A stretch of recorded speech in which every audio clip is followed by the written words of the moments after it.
So what I decided to do today is dig potatoes. Still got a few potatoes to dig yet. We've done a few, but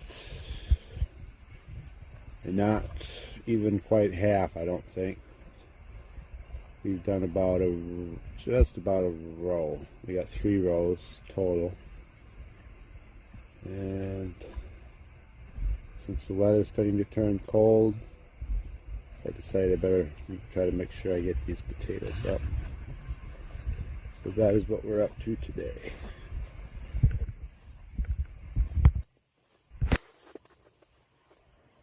Originally the potatoes, I got them in pretty early, but and they were doing great. And then, about July or so, it got really dry, and I don't know if I didn't water them enough or exactly what, but most of them died off, and I thought that probably they weren't going to do very good. We dug some up here and there, and there was a lot of bad ones in the first part. But so far I've done this much, and I've gotten a bushel from just past that basket there to here. I've gotten a bushel so far, and then I've got to do from here to there. We'll see how much I get there. I'm not expecting to get a whole lot, but we'll see what happens. And then I've got 2 rows here which are quite weedy. Now that potatoes are dead, I kind of gave up on weeding them. That does the problem with digging them up, because now I got to pick through the weeds to find them. But oh well, I'll figure it out. This row here, I pulled the weeds up little by little as I came along, and then dug them up. So it took a lot longer than probably what it should have. But it is what it is. It's getting the end of the year, and I just didn't feel like weeding no more, so just kind of let it go. Most of the stuff has been planted on plastic or some kind of weed block, so it's kind of hiding among the weeds.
So this is what we got off that first row.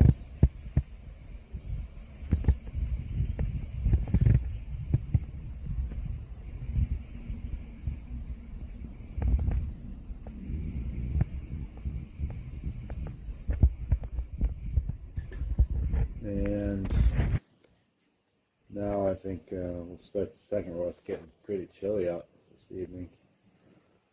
But we gotta work on the second row for a little while and see how that goes. Another project I wanted to show you. A year or so ago I bought these at a sale, and I was pretty excited because of how big they are. But these are the standard sizes, smaller than this, and actually I'll grab one real quick to show you. Alright, so this is the standard size. It's a pretty standard size that most people use. So you can see the difference, how much bigger these are. And obviously the bigger the lantern, the more light, the bigger the light. So I was pretty excited to get these. It's going to be a lot brighter. But when I got them home, I realized they were both the same side. You have a right side and a left side. Like this one here would be a right side. It goes on the right side of the buggy because of the bracket there. And then a left side one would have had the bracket here and the window on this side. So these were both the same size, so I was pretty disappointed. And I just put them on two different buggies so that the left side was bigger than the right side. But I decided to make it a winter project to convert this to a regular set. So I spray painted this one. It's kind of dusty now because it's been sitting here, but I spray painted that, and I took the glass off this side, and yeah, I put a piece of sheet metal over it. And so now what I have to do is cut a hole in this side, and then I took the bracket off. So now I got to figure out how to mount this bracket back on here, and then that'll be a complete set. I got the plexiglass I took from here. Just put it there once I cut the hole. Shouldn't be too hard. I also switched the door around because this door was on that side, so I took this off, put it here, took this off this side, put it here, and the glass on this side is kind of like bowed, so it doesn't shut as good as it used to when it was on the other way, but I still think it's good enough.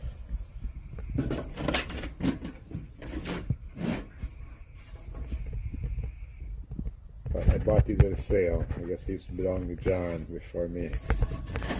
Never mind. Anyways, just thought I'd share that project with you. And I'm going to go out and dig some more potatoes.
Oh, whoa, whoa.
Alaikum.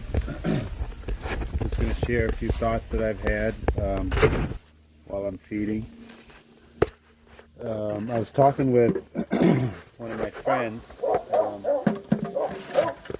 and he was basically saying like, this whole homesteading thing is just not where it's at. Like, he feels like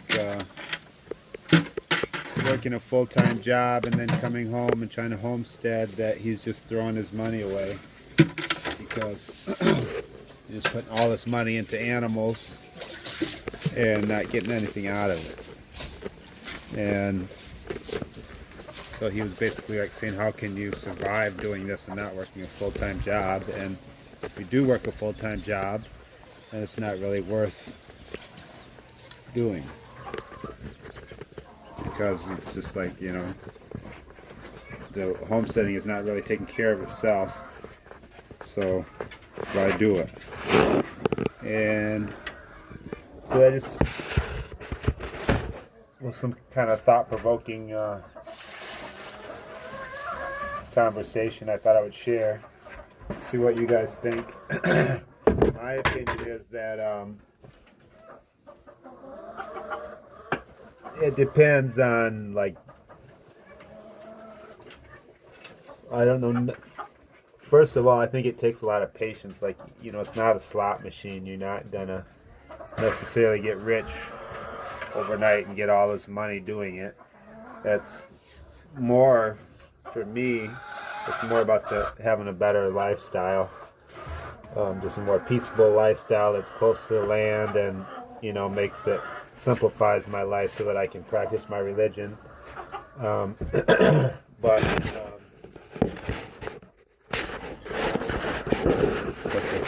you can see me. I'm trying to mix my feed. I think too, the other thing is it takes some patience. Like, you know, you're not going to get rich overnight. There isn't no business that's that good that you're just going to get rich overnight. If there was, everybody would be doing it, obviously. So you just kind of like have to find your niche, and sometimes that takes time. And like, I know one thing he wanted to do was raise sheep, sell sheep for meat. And like, personally, I think that is a very good, at least in this area, that is a very good side. That would be a good side income. But, you know, like I say, you gotta have patience for it to get off the ground. It takes time. It's not gonna be overnight. You're not gonna, you know, unless you're rich, I guess. I mean, even if you're rich, I don't know if it will work, but you're not gonna be able to build up a clientele and build up a herd and figure out how much sheep you need and all that in 6 months. You know, it's going to take a couple years probably to get that underway. And the reason I use that, because he wanted to try raising sheep. I'll give you an example of what I'm talking about. And like, he went and got a nice herd, and in order to get a herd that was really nice and affordable in his price range, he ended up having to go out of state to get them. So obviously he spent money in trucking, getting them back home and all that. And he had them in his barn for a couple weeks, and they got sick or something like that, and he had to call a vet. So then he had the vet bill. And so when the lambing season came, the first lambs they had, maybe a couple of them died. So he only ended up with like 3 or 4 lambs to sell at the end of the year. And he's saying, by the time I paid for the feed, paid for the time, you know, then I only had 3 lambs to sell. And I didn't even make my feed costs that year. But and he's saying, you know, like after I added everything up, I only had $300 in the profit margin. So to me, I would say that still shows you that there could be money made in it. It's just you have to improve. You have to figure out how to make that 300 into 3,000 or 30,000. You know, it's just a step-by-step process. If you only had 3 lambs, then obviously you're not going to have very much profit. You got to figure out how to get them to produce more, and it's just not something that isn't necessarily going to come overnight. Not only that, but you have to find buyers for them. And you know, one issue he had, some that he wanted to sell right now, and couldn't find anybody to buy them at the right price. And so it's just like, well, I have the same problems, but I think some of it is you kind of got to have your hand in a couple of different pots, kind of thing, because when the sheep don't sell, then you rely on the chicken sales. The thing that I find is none of it by itself is enough. It's kind of like all of it together is what it takes to. You got to have your hand in every pot. When the chickens dry up, you know, something else comes along. But you know, as far as me with the chickens, you know, I've invested all this money in different bloodlines that I'm trying to get really good bloodlines, and that also takes time. So just because I didn't make any money this year wasn't a good year, doesn't mean that there isn't any money in it. You know, I'll rely maybe this year more on the produce and try to improve with the chickens. But what I find is, you know, when the produce is good, the chickens aren't doing good. And when the produce just really isn't paying, something comes along, you know, then that's when the goats sell really good. And so in the end, I'm grateful to have all of them because, you know, none of them all work out at once usually. Usually you get some that do work out good, and that just kind of carries you to the others start making good, or if you figure out there's just no money and then you switch and find something else that serves more money. And that's just my thoughts. And curious to hear what you guys think about it, if any of you guys homestead, and what are your thoughts regarding that. This is my Phoenix. You can see they're molting. This is his first year. Usually they molt pretty heavy in the first year, and then after that they molt every other year. But usually, even when they molt, their main sickles, they don't usually lose them. You can see they look terrible though.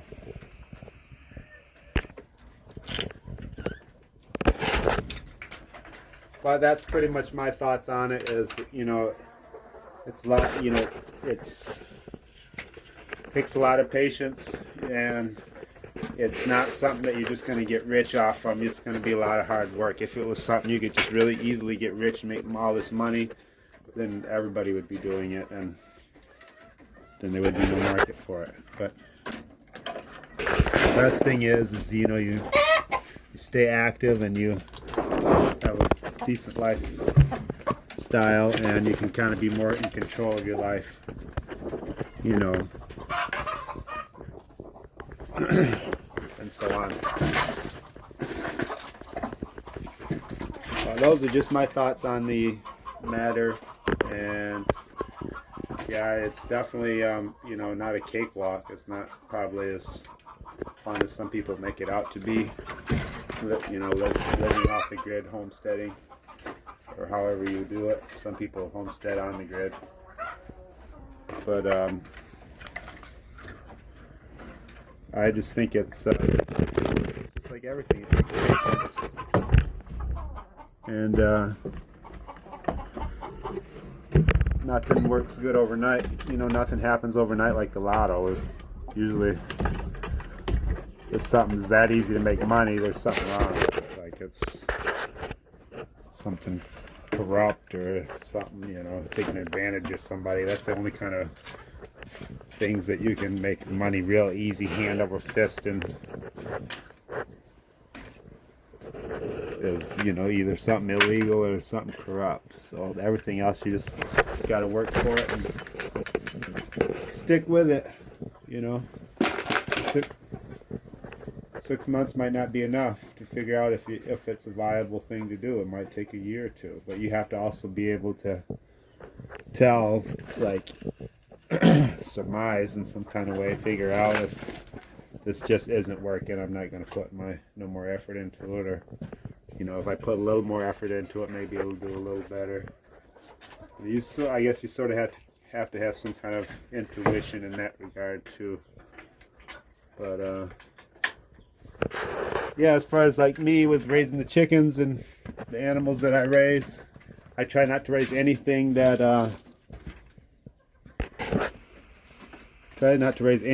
I can't make some income off of. So basically, I don't have any pets that are just pets. Very few. It's just, if I have them, there's got to be some way to make money off them, or it's not worth having them. And you know, that also means that they're not just it means that they're not just pets. So like, you know, just because they're my pet, you know, if they're taking up more money, then I have to be able to let them go and realize that, you know, this is a waste of money.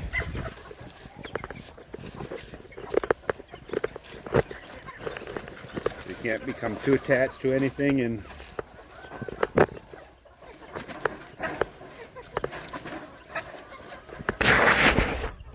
just kind of got to trial and error, have a lot of patience and see how it goes. That's just my opinion on it. Peace.